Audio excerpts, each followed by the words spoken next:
একটা জায়গায় যদি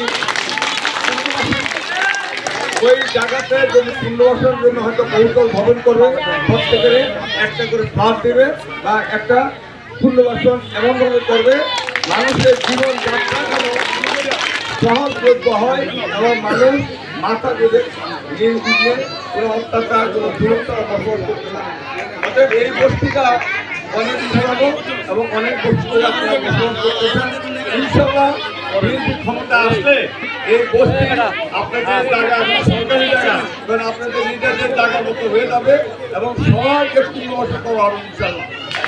অতএব আপনাদেরকে পুনর্বাসন করা হবে সরকার যেন বিএনপি ক্ষমতা আসে, যেহেতু তারেক রহমান সাহেব ঘোষণা দিয়েছেন।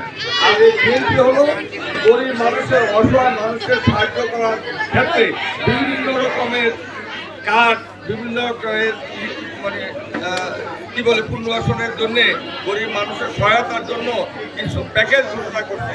তার 1 নম্বর ঘোষণা করছে যে প্রত্যেক গরিব মানুষ যারা আছে অসহায়, যাদের কম ইনকাম, তাদেরকে একটা করে ফ্যামিলি কার্ড দিবে এবং তার 2500 টাকা হয় নগদ দিবে অথবা সম পরিমাণ আপনার জীবনযাত্রা বহনের জন্য চাল ডাল এই যেসব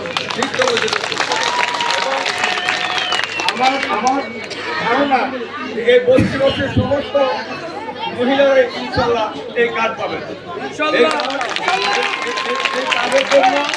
এই কার্ডের জন্য আপনার তো দেওয়া লাগবে না। এই কার্ডের মধ্যে যারা নেতৃত্ব আছেন, এখানে সমস্যা আছেন, ইয়াসের আছেন, ওরা হলেন এলাকার পরিচালনা করেন বা অনেক ভালো মন্দ আপনাদের দেখেন।